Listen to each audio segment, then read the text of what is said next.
Hi, everyone. Welcome to yet another episode of the Graduate Series, the podcast. On today's episode, we have Emmanuel, an entrepreneur and founder of ThreeHand Cleaners. He talks about what initially started as a web design business and evolved into a cleaning business. In the conversation today, Emmanuel keeps it raw, authentic, and real. He talks about the highs, the challenges, and the lessons when it comes to building a business from the ground up. He also talks about the importance of building momentum, which is where a lot of entrepreneurs are usually tempted to quit. So without further ado, grab your cuppa, get comfortable, and let's get into today's video. Hi everyone, and welcome back to my channel. I am Rafaela, and I'm here today with a very special guest, looking all smooth and cool over there. I'm here with Emmanuel, founder of ThreeHand Cleaners. Lovely to have you. Pleasure. Thank you. Thank you. Okay, so before getting into the video, I like to make all my guests feel comfortable. So I want us to play, a little icebreaker game just to ease you in. Although I feel like, it wasn't too much of a journey in anyways, right? So you're good. Yeah. You're good, but it's okay. I have some questions for you. So first question, what is the most random or unexpected job that you've ever had? I was hoping you would bring a little giggle. That's a good question. The most random that I never anticipated was laboring in construction. That was my first construction. first ever job.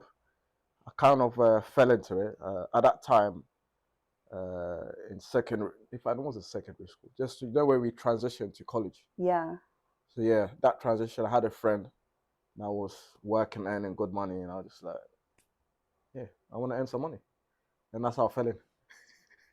That's so wild. Yeah, I was doing that all throughout my college years. Really? Yeah. How labor intensive was it? Because isn't it like early starting hours, late finishes? eight like so those days like when let's say we're on half term. Yeah. So I was with an agency. Yeah. So whenever we're on half term, clocking my hours 8 a.m. to 4 p.m. Really? Yeah, I'll come home looking like I've been buried in sand. It's very, very serious. But then, okay, so if you, what's the most you made? Because they do pay quite well, don't they? Yeah. Those days, I was taking home. I mean, to me, it was a lot of money, like £300. Especially at that age. Yeah. I mean, at that young age, taking home £300.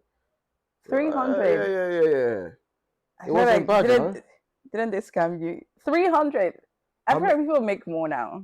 Yeah. But again, now, but this we're talking like 2008. Yeah. £300 could go a long way. That's true.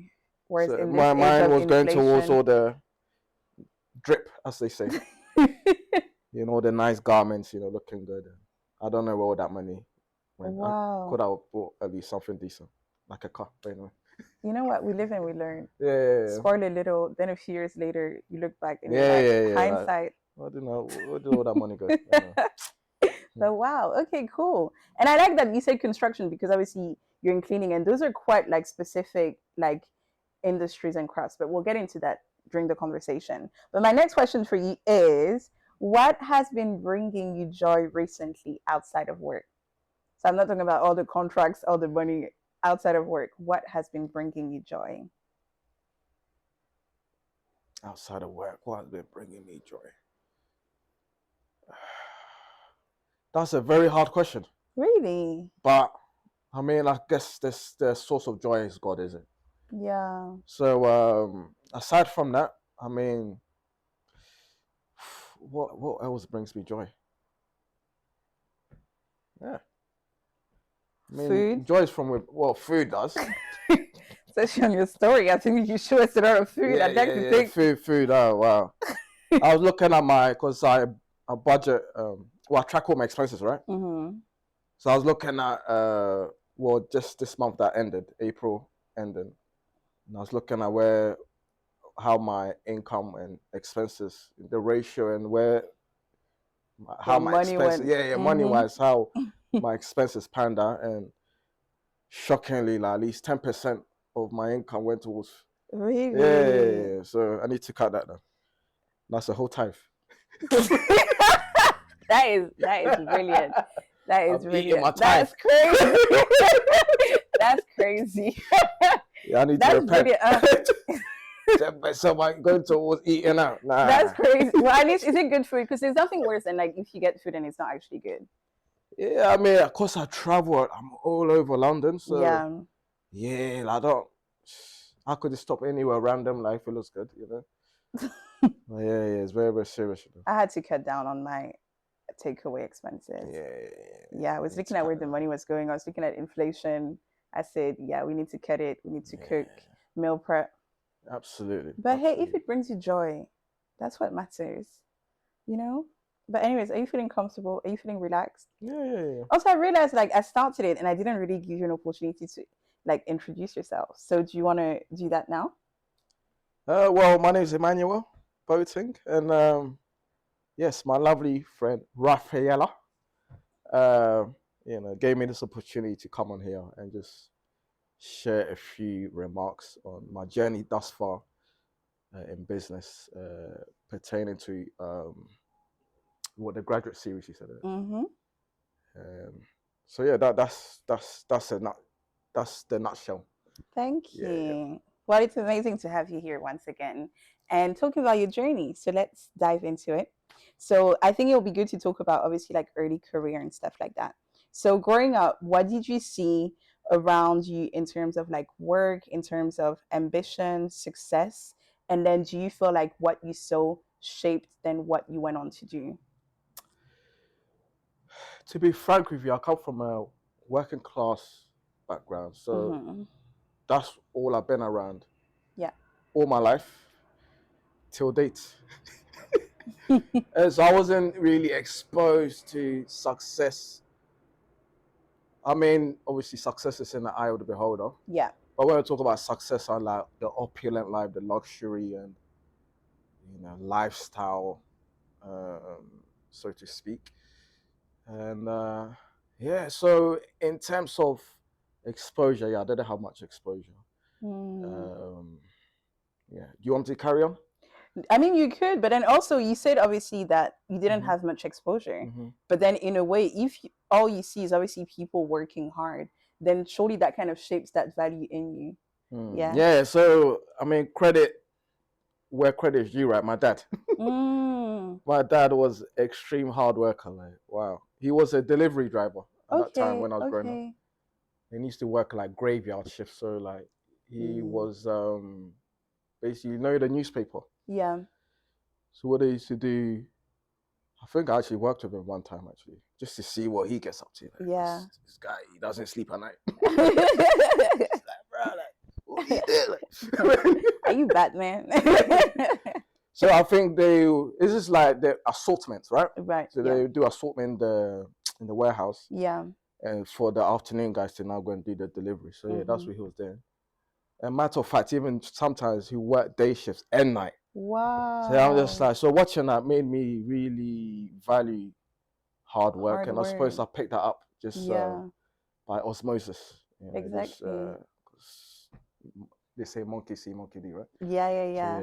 But then I guess so a question for you. And yeah, I always say this. Anyone who comes on the graduate series knows that sometimes I go off script.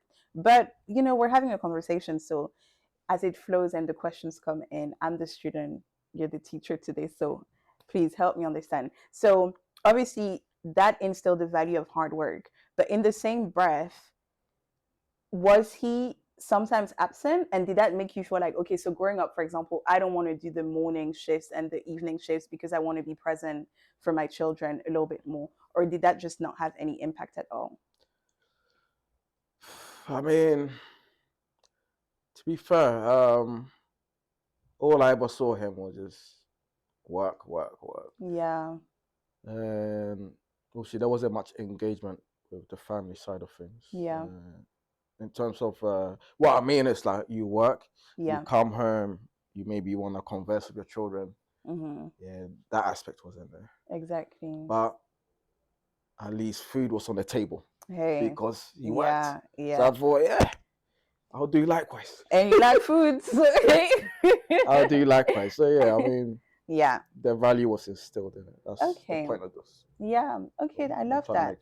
Exactly. That's the most important thing. Yeah. And then, okay, so then let's talk about education trajectory, etc. So you obviously talked about, being in college and working during half term, etc. But then after college, did you go to university? If so, what did you do? If not, what did you end up doing? Funnily enough, like I didn't want to go to university. Mm. So I remember at the time I was at college, everyone was trying to scramble around to put up their personal statements, I believe. Yes, yes, yes, yes. At that time, I didn't have a clue what I was doing. Like, I had no care in the world in terms of uh, putting together a personal statement and stuff. Yeah. And so I ended up taking a gap year because I was not prepared to go to university Yeah, yeah. in the first place because I had not made any preparation, simply because I just didn't want to go. So that's what I did. So yeah, I took a gap year, Yeah. and of course I worked in a gap year. Mm-hmm. I mean, I was just trying to figure out what to do. I mean, I fell into sales. Okay. So yeah, that's what I did during my gap year, and ended up going to uni. Okay. And then after that, what was that journey like? Continue to take us through up until today. All right. So Mm-hmm. so basically, what happened was gap year. Yeah. Then sales. Gap year. I was just trying to figure out my next step. Mm-hmm. So I fell into sales. One of my lady friends introduced me. So she said there was an opening somewhere in Essex at that Okay. time. Yeah. And to me, like, imagine I was all braggadocious to my friend, like, yeah, I got this graduate job and I'm not even a graduate. Because that's how Love that. the job was sold. Now you're rubbing it to their faces as well. You went to uni, I didn't, and I was so braggadocious to the point where my friends, like, they see like get a bit, yeah. ticked off, if I'm to use, the correct word. And so at that time, yeah, so all my friends had gone to university, and all bragging about this new role, only to find out that it was actually 100% commission job, door to door, charity. Hey. My goodness gracious. Hey. But I didn't have any other options, so yeah, that's what I did. Did you enjoy it? I've done a charity job before. You done a charity? Street fundraiser. Street fundraiser. Was that 100% commission? No, thankfully, because if it was, but they did give you targets, and if you didn't hit your targets, You get then eliminated. obviously, yeah, I eliminated myself before they could eliminate me. I think after 3 weeks, but also it was a hard job. Yeah. I think now when I see street fundraisers, I have a lot of compassion because I went through that. I understand. So yeah, I mean, yeah, that was it. Yeah, so straight commission. Funnily enough, that's what has shaped up. That's what has shaped me to become the person I am today, and to be able to do the things I'm doing today. Yeah. Because of that detour I took instead of going to university straight away. Don't get me wrong, I did go to university. Okay. But that gap year, which essentially is a detour. Exactly. Yeah. But it had a purpose. Yeah. Furniture sales exposed me, because funnily enough, I used to be very introverted. Okay. Very introverted, and that broke me. Oh. Yeah, that broke me. So. Okay. And then, so you said after that you went to university. What did you study? Business management. Okay. Yeah. Smart. And then after that? After business management, that was it. I was not interested in furthering my studies. My education. Yeah. Hey, at least you avoid any additional debt. So exactly, that's a good exactly. thing. Yeah. Okay, cool. All right then. So now I wanted to talk about the early beginnings, and actually based on even what you said about that slight detour, etc., and the sales, it reminds me of, like, because obviously prior to the video we were talking about faith, but it reminds me of that scripture that says, "Do not despise the days of small beginnings." Yes, exactly. Right. Because ultimately it was small beginnings, but it all had a purpose and it helped you for now. So that's absolutely beautiful. Yeah. But okay, so you said after that you didn't have any interest in furthering your studies. Did you go into any corporate jobs, or you went straight into founding your business? Funny enough, I did wanted to go the corporate route, Yeah. but unfortunately, I had some health challenges. So Mm. so imagine like after university, if I when I was in my final year, Yeah. I took obviously extra courses Yeah. to certification. I don't know how to say, Mm-hmm. yeah. So Mm-hmm. so the certification that I qualified was mortgage brokering. Okay. Yeah, Okay. mortgage brokerage or something like that. So Yeah. so that's the route I wanted to take. Yeah. And yeah, so I've graduated, going through health challenges. I just it fell by the wayside. That Mm. idea.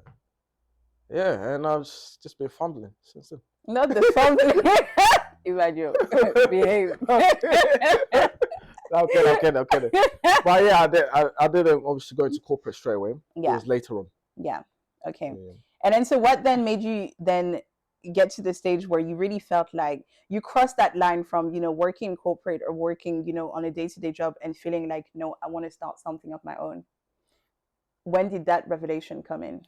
I've always wanted to be a business person, but I just didn't know the how to Mm, because I didn't have anyone around me yeah. that was in business. Yeah. So it was just a matter of figuring things out. That it actually reminds me, like when I was very young, like let's say when I was 8, Yeah. my mum used to do the child mind and stuff. So she used to look Mm, after mm, mm, mm, mm. a lot of children, and one of um, one of the aunties came around. Mm. Africans, everyone's your auntie. Because my mom used to look after her child, right? So she come around, she looked at me, she was like, Emmanuel, so what do you want to be Yeah. when you grow up? And I was like, a manager. I love that. Manager, I mean, manager, because that's as far as my mind can What? understand How old were you? everything. I would think, I was 8. I don't even think I knew what a manager was at that age, so that's quite beautiful. So manager, I said managing my own affairs. Oh, you're good. But my vocabulary was limited. So Yeah. Oh, that's so cute. That's so cute. So yeah, it goes as far back. So that desire Yeah. has always been within, but Yeah. it's just a matter of bringing it to reality, Exactly. manifesting what's Yeah. already within. Yeah. So when did you get to the stage where, or what made you finally be like, I must do it? You know what? I've been trying my hands at many things, even way back, even in college. Mm. College, I was selling mobile phones. I would import them from China.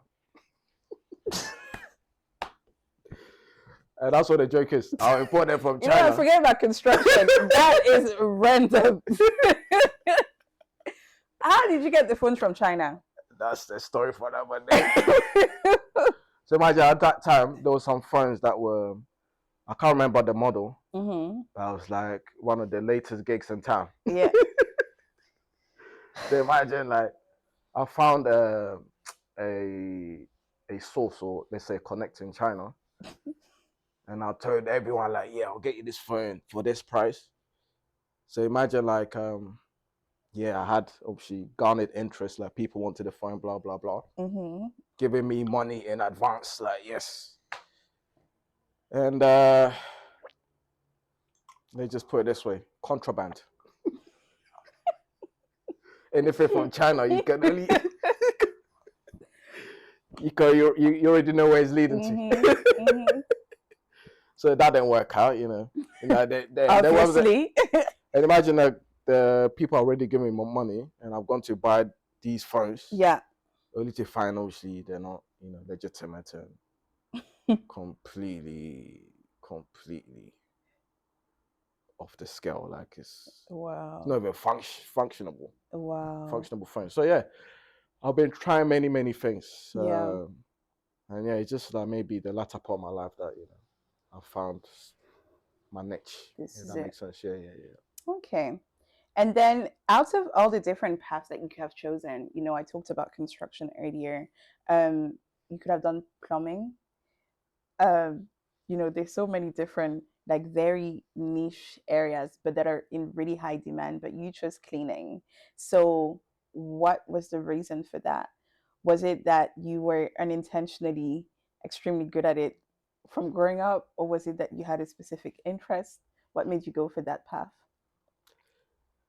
I mean, I'll tell you what, cleaning was the last thing on my mind.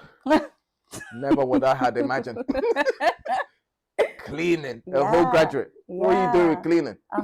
Exactly. So basically, what it was lockdown. Yeah. Lockdown. Myself and a couple of my friends, we just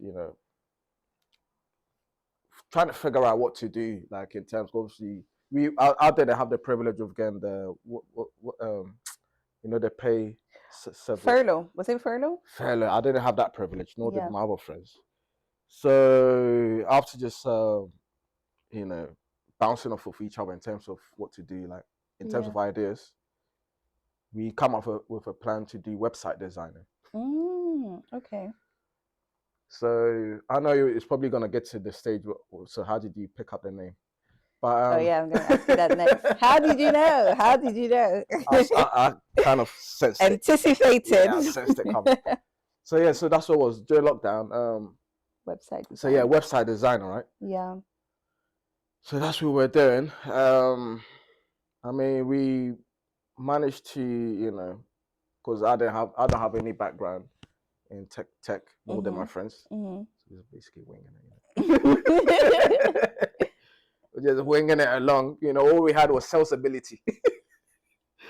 So you can imagine we didn't go too fast with that business anyway. Yeah. I mean, we managed to almost came close to signing a deal with a customer. Okay. And it went by the wayside. So yeah, that was that business. Yeah. That didn't really take off. Mm-hmm. So after that, it's like, what else can I do? Hey. And that's where cleaning Cleaning came in. Yeah, because lockdown, everyone was at home. Wow. And I was Yeah. like, all right, cool. There must be some form of a need. People are at home. Exactly. Yeah, and that's where the idea and when it was born. Wow. Where and when. Where and when. Hey. And that's good. No better time than that, as you said, like certain situations really birth you into your purpose. And it seems like, lockdown happening and you guys to come along and realize that. And it sounds like website designing. What's not up my street?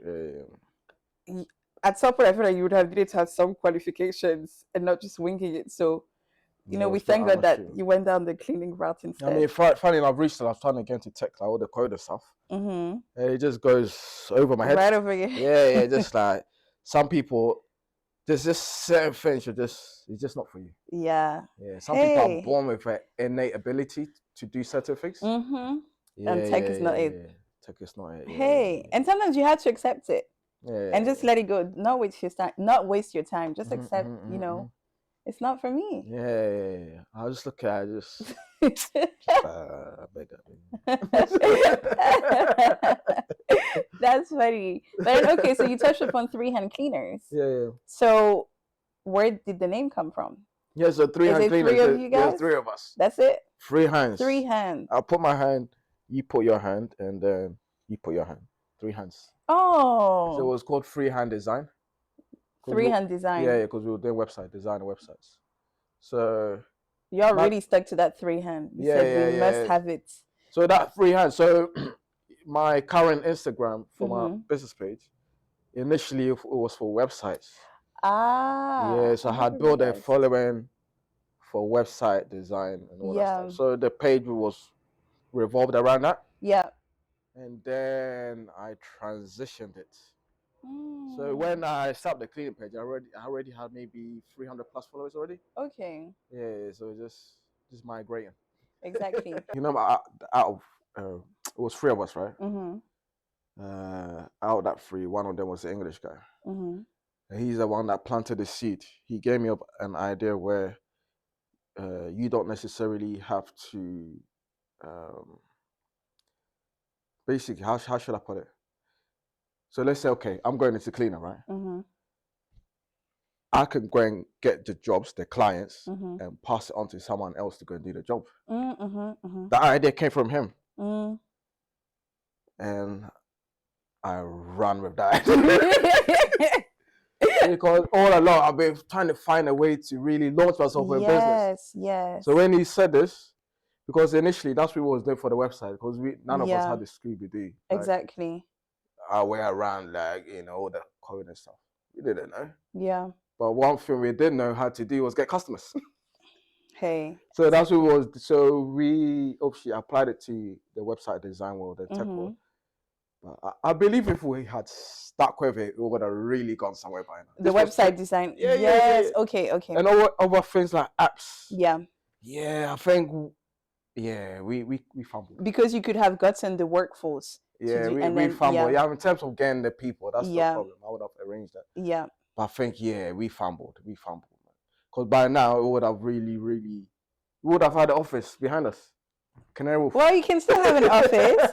I remember a few weeks ago when you and I were talking, you were obviously talking about like even the ceiling that you can go to with a cleaning business. So you could very well still have an office behind. Yeah, of It's course, just a matter of time. Of course. But you've jumped so many steps. Let's yeah, take go- it back. okay, yeah. Let's take it back. So obviously you talked about how you guys already had your following with the web designing, but then you moved to cleaning. So then I guess for those customers who were following you solely for the purpose of web designing, did you lose any, or you just found a way to leverage on the fact that you had them and then promote your services? Yeah, I just leverage off of them and just Yeah. start promoting myself. And then, yeah, we just grew from there. Although we have plateaued. Plateaued. Yeah, I don't remember the last time I had a new follower.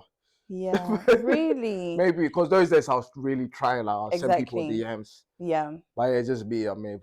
Like, because if you want to grow your Instagram page, you have to make effort. You absolutely. have to send people DMs. Yeah, It's a numbers game, is it? exactly. And then Yeah, I'm even sure you're doing having that. Yeah. and then even you and I were obviously talking about like with the graduate series and having reels and all those different things. It almost seems like you need a social media person to actually handle the social media aspect for like promotion, for like responding to like queries and stuff like that. Is that something that you would consider? Yeah. Yeah. But then, sorry, I'm again jumping a few steps as well, because then, so we've spoken about how the business started, how, you pivoted, and then we've spoken about, how you started building your clientele, etc. But then I really want us to talk like very honestly today and transparently. And you've been doing that anyways. But when you start a business, it takes a while before you start becoming profitable, right? And then you talked about even employees and stuff like that. So what was that journey like? And at what stage do you feel like you became profitable in terms of timelines? I remember at that time, my first month. So basically, in terms of cleaning, I went on my own path, I suppose. And Right. initially, obviously, there was 3 of us. Yeah.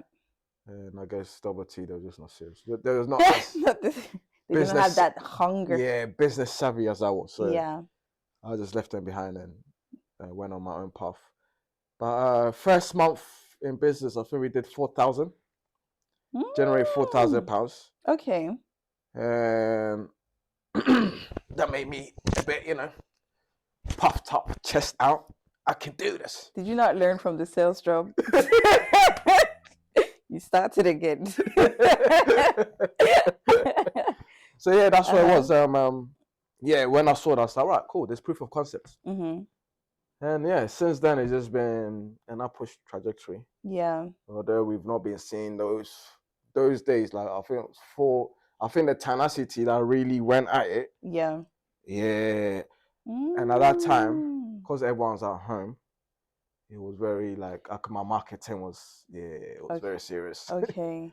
So basically I saw the proof of concept right from the get-go. Yeah, so that gave me the confidence to stick with it, and yeah. Wow. It's been a upward trajectory since then. Exactly. But then you've spoken about a few things, so I want us to once again take it back and address that. So one, in terms of pricing, how did you work out your pricing, especially in those early days? And then how did you then slowly adapt it to the current climate now, and yeah, keeping in touch with workforce, the salaries you have to pay in terms of like expenditures as well for the business, etc. How did you go about doing that? Yeah, I suppose as with any beginner, you learn as you go. Yeah, yeah, So yeah. yeah, it was a learning curve. Mm-hmm. Even the way I see price things was just fictitious prices. Really? Yeah, just fictitious. I'll look here, but like, yeah, 200. Yeah, you 300. Really? But then Price discrimination. what if someone knew someone else and then they were like, he charged me this, and someone is like, Yeah, that's you could get in trouble. But yeah. well, I didn't get any of that experience. Although if I knew that obviously people know each other, Mm-hmm. like let's say someone has referred Mm-hmm. your services, you're not exactly gonna charge them a different price. Keep Exactly. it the same, you know. But yeah, so that was it. Okay. Yeah. And so what would be your advice then for anyone starting a business in terms of how to work out their prices, but also in terms of even starting the business? Did you take a loan? Was it really all from your own money? You obviously talked about the three people that were with you. So was it everyone putting in their money together? Yeah. I started from zero. Zero, as in you guys. Zero to my name. Wow. There was no investment per se. Because basically at that time, it was lockdown. Everyone was at home. So, you know how I started my career? I mean, aside from the laboring, Yeah. which was my first job, you know, like the gap year, its purpose now came into manifestation. Right. So during the gap year, I was doing door-to-door sales. I was selling gas and electric at that time. I sold a bit of charity. Yeah. And the approach was residential. Yeah, so going door to door. Yeah. So I just took that same method. That one doesn't cost money. Yeah, exactly. I took that same method and I applied it to the cleaning. Mm-hmm. And yeah, right from the start, the very first day I went out, money was coming in. So wow, okay. And then were they paying up front? Because obviously you also have your equipment that you used to clean. Yeah. What I did, I got the clients. Yeah. And then I found contractors that were going to do it. Okay. Yeah. Okay. So literally zero. Like and you can do that today. What I really can't. You go. I don't really like cleaning. Yeah, but like I have a clean house. I don't enjoy it. Whereas I love cooking, for example. Yeah. But I don't like cleaning. I do it and I like to do it to a good degree. I don't like it. It takes so much time. When like the thing is not sparking clean, you just stay there. I have so much admiration for people who clean because yeah. I wasn't necessarily cleaning. Even till there, I don't like cleaning. There's some. I've had jobs. Because I've got like lady cleaners. If they're not able to do it, sometimes I have to now step in your shoes. And during those times, I cancel the job. I'm not cleaning for anyone. This is not the information that the people are asking.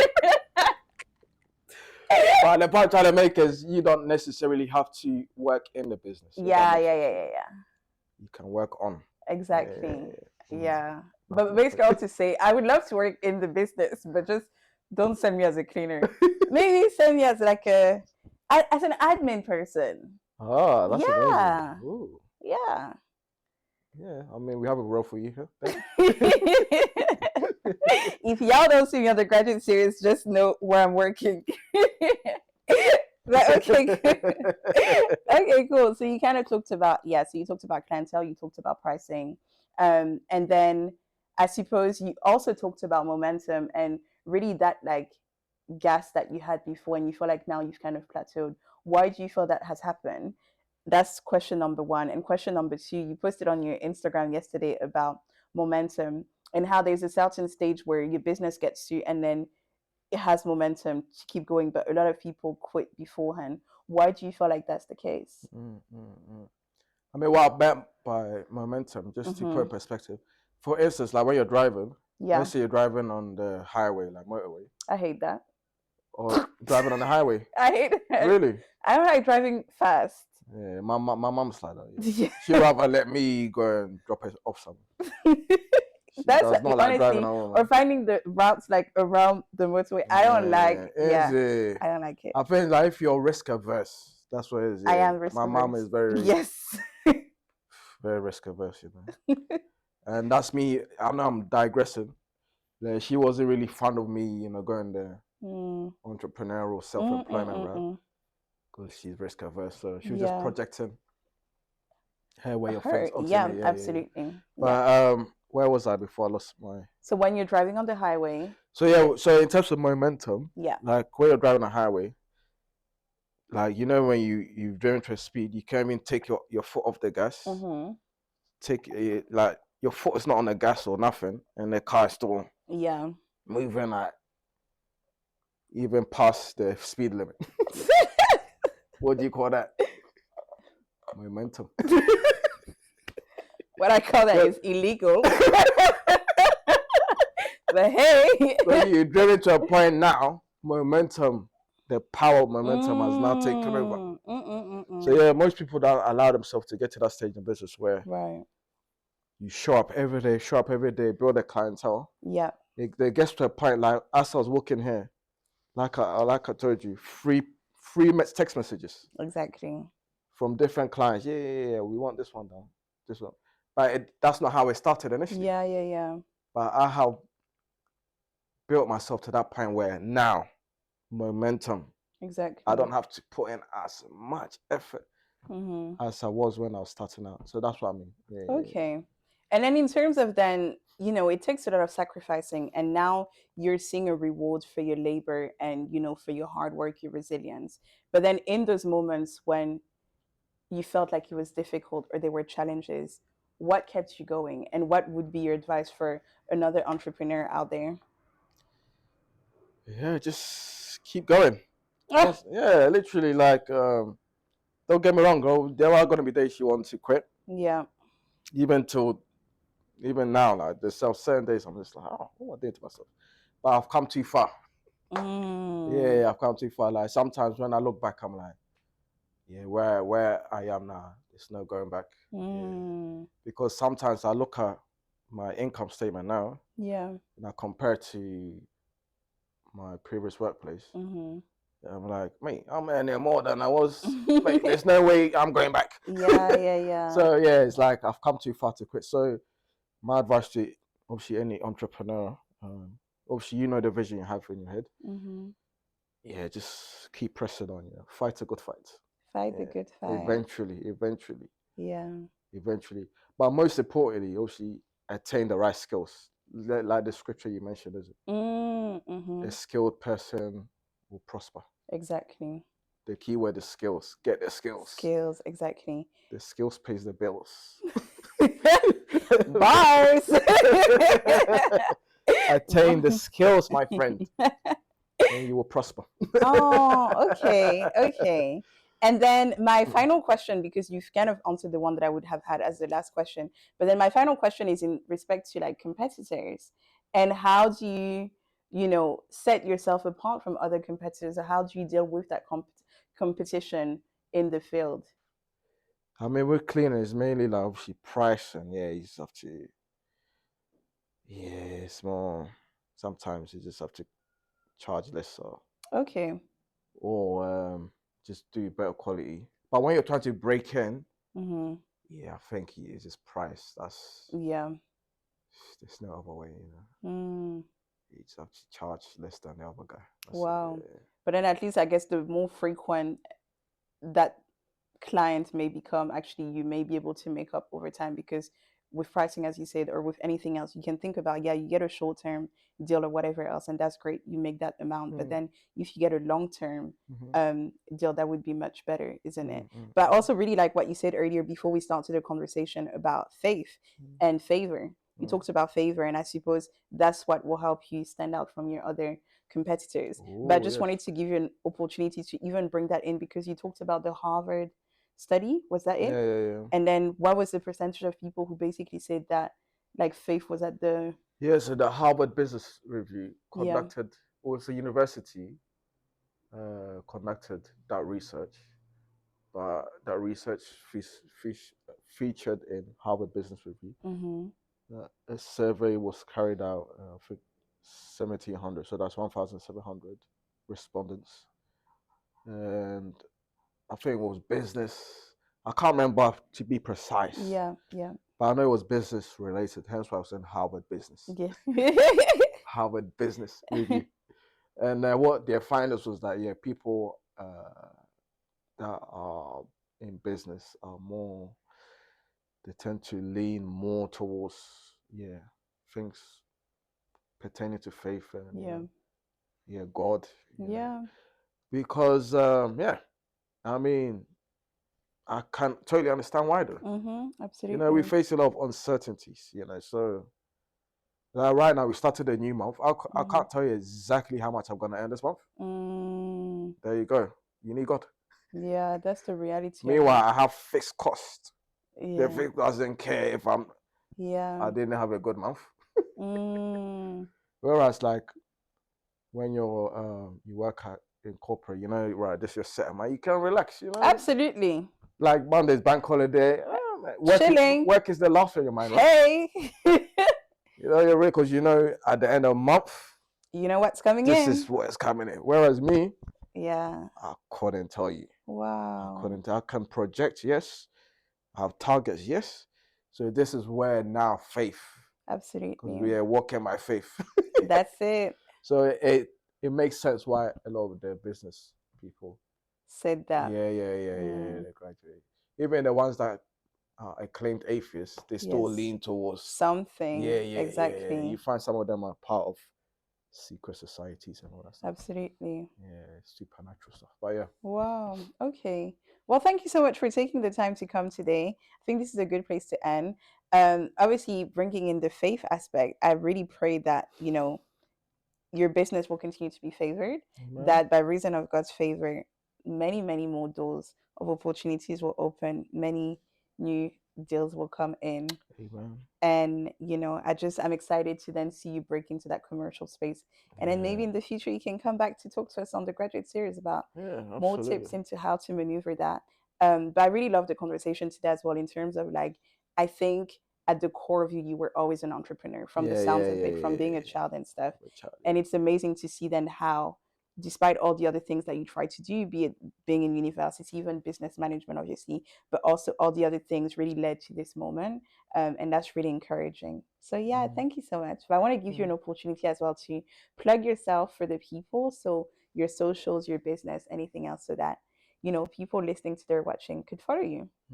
Well, Instagram's Mr. Boating _ and I guess that's my social for you. Yeah. And then I'll put the link to the website. Yeah, and of course I accept her prayers.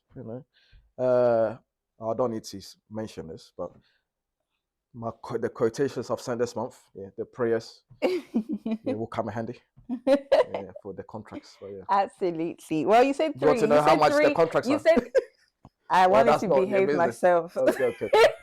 Let me not say. I mean, my little brain was going, but I said, let me behave myself and mind my business. Okay.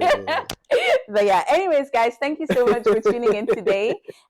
Please be sure to give this video a thumbs up if you enjoy. Subscribe to the channel if you haven't, so that you can be up to date with any new videos that come out. Also, we are on TikTok and on Instagram, so be sure to follow us, the Graduate Series and the Graduate Series podcast on Instagram. And I will see you in the next one. Bye.